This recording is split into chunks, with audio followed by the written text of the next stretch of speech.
Time. Round one underway. Looks like they can be brothers, low-key. Yeah, right? Brendan Kelly did acknowledge that Woolliss would be more technical, but he didn't think there was a huge grab. Kelly's self-trained. Owns a gym where he not only trains fighters, but ninja warriors. And there's that pressure that he said he was going to bring. Yeah. Gets up top, hits the chin of Ben Woolliss, who knows he's got someone in front of him who's going to bring it all fight long. That's what Brendan Kelly promised. Woolliss keeping his composure. Yeah, he is. A former two-time K1 world champion. So he knows how to be at the high levels to drag the fight out and put his opponent in the angles he wants.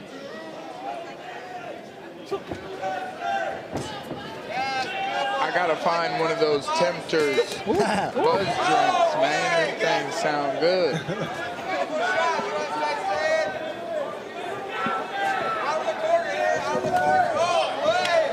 Kelly backing Woolliss up.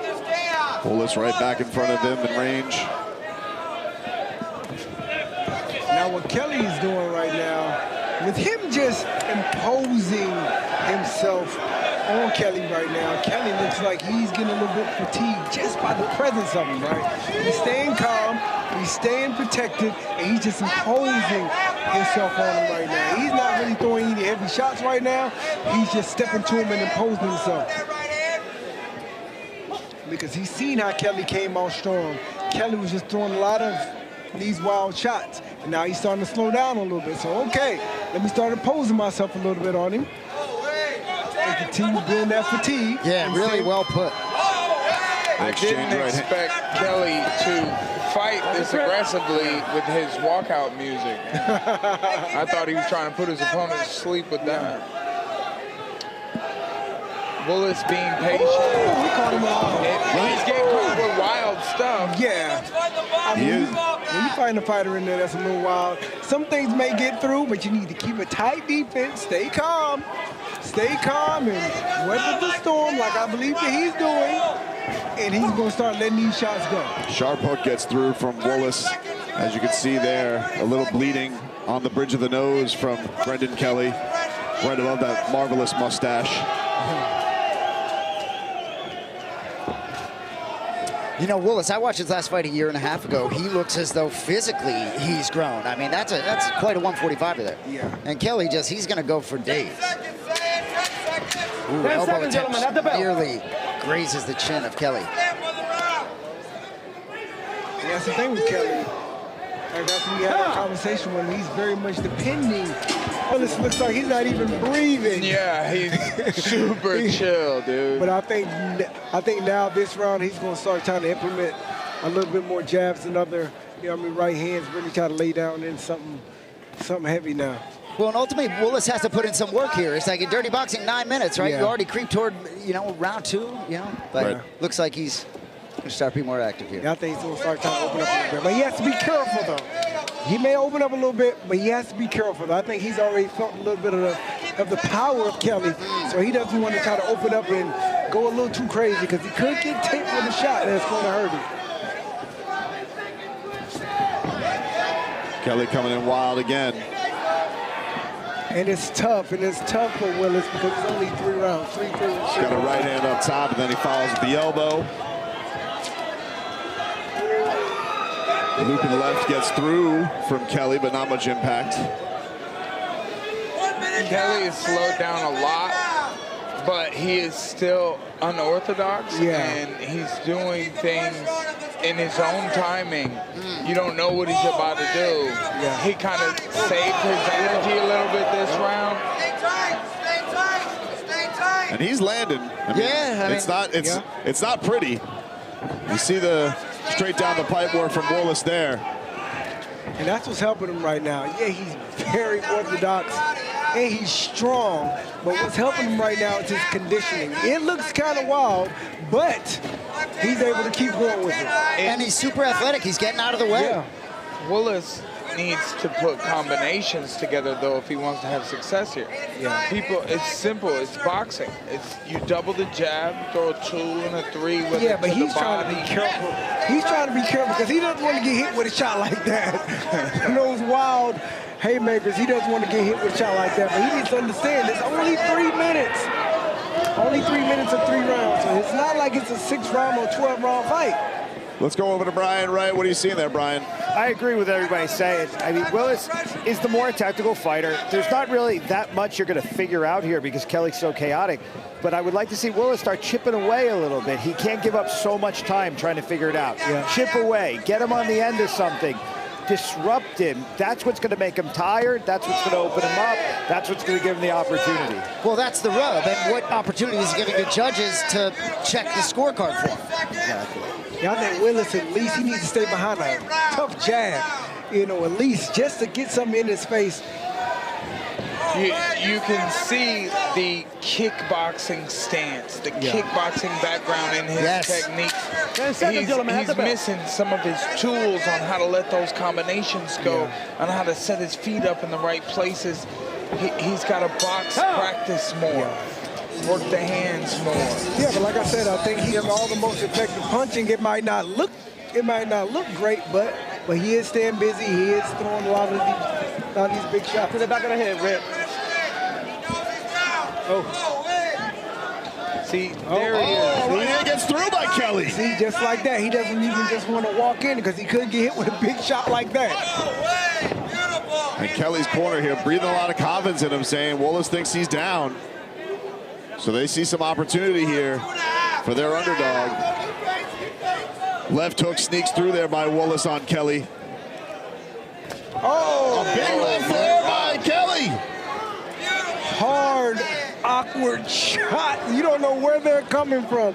And of course, it looks like Woolliss has the best, you know, he has the best look, but like I say, these shots are coming in awkward, man. And sometimes those are the toughest guys to try to fight. He's like a slingshot. Every time he goes down, he's got a right hand there waiting for Woolliss. Like a little Keith Jardine. Yeah, right?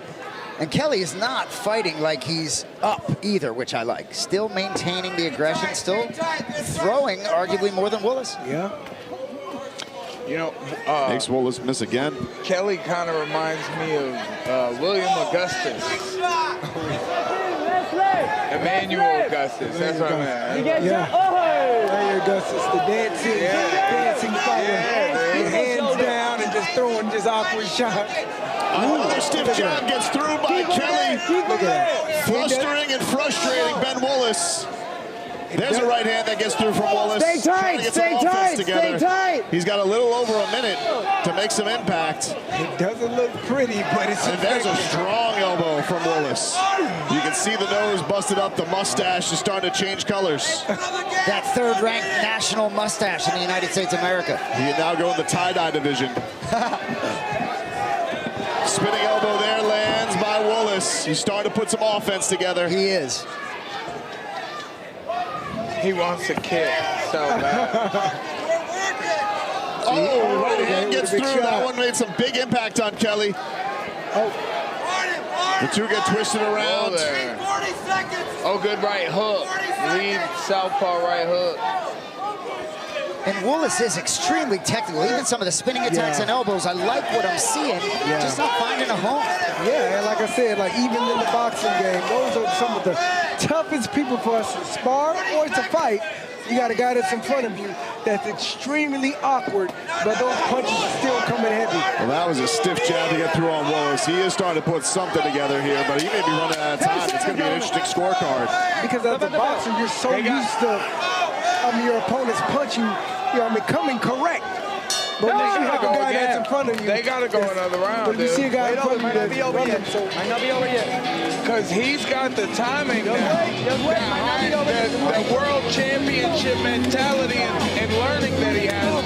I don't know how they scored it, though. Well, Burgos let him know immediately. He told Brendan Kelly, hey, it may not be over yet. So I think he's anticipating that we could get an extra round here to decide this fight. Mind you, in dirty boxing, if a fight is too closely contested amongst the scorecards, they can go to a fourth sudden death round.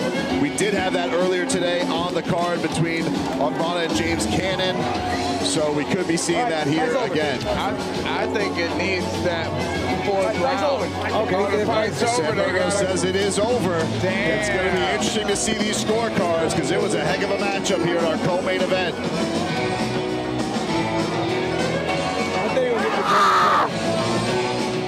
I feel like that first round is going to come down to it because it was very even. These guys were kind of feeling each other out. It felt like Kelly took 2.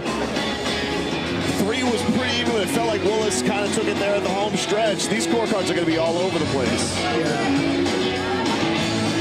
I think Brandon Kelly probably edged it out just because he was landing probably the most effective punches, and he was just staying busy. He was relentless. He was staying busy. He was relentless, and he called his shot. He said, if you give me 3 3-minute rounds, he goes, that's child's play for me. Even if it looks like he was exhausted, he never got exhausted. Yeah, well, I feel for Woolliss because I saw his game plan, his preparation, his hard work, his training, his experience all come together at the end of that third round. Yeah. When you start seeing it eating up, and then the fight's over, and Kelly was more active in the beginning. I don't know. They could score for Woolliss, though. Think so? I don't know. I don't know about that. Well, we have our official scorecards. Let's send it up to Michael Hansen and let us know who won this fight. Ladies and gentlemen, after 3 rounds of action, we go to the scorecards. And Judge Jeff Rexroad scored the fight, 29-28 Woolliss. Judge Jacob Montalvo scored the fight, 29-28 Kelly. And Judge William Clayton scored the fight, 29-28 for your winner by split decision, Ben the Problem Woolliss. Oh, no, it's fine. Close decision. Ladies and gentlemen, I'm here with your winner, Ben Woolliss. Really interesting fight. You seem to be the more technical fighter in there. Any surprise at the scorecards? Nah, no surprise, man. His game is anything. And listen, I've got so much respect for him. We've had 2 years out of the ring, countless people pulling out every fight, UFC fighters, undefeated fighters. So I have nothing respect for the man in front of me, 100%. He's a wild guy, he swings, and yeah, it was a great fight. So respect to him. And for everybody else, man, if you sign a contract, then turn up and fight, because this is boring the life out of me. 2 years. I feel like I'm the best striker in the world when I can be active, you know, so I just want to be able to prove that, so get me active, let's go. Obviously, tremendous record as a kickboxer, 4-0 in MMA. What was it like for you with this rule set here in DBX? Yeah, great. It's a wicked rule set. Super interesting, small ring, an amazing crowd, even though he was all shouting USA and all. Let's go, Houston. Nah, great. Respect to everybody. This is an amazing event. Everybody who's here, you know, I'm privileged to be here, and it's been great. You know, a lot of spinning attacks and different. They look very technical, but dude just gets out of the way, huh? 100%, yeah. It's that low dump that you're not really used to in kickboxing and stuff, you know. Normally you'll throw a shin up to the head, but nah. It's a great base, good defensive, good awareness, respect to the man, you know. So, yeah, it was great. Well, congratulations. I'm sure there's a lot of people up in the UK in the middle of the night watching you. One more time, ladies and gentlemen, your winner, Ben Woolliss.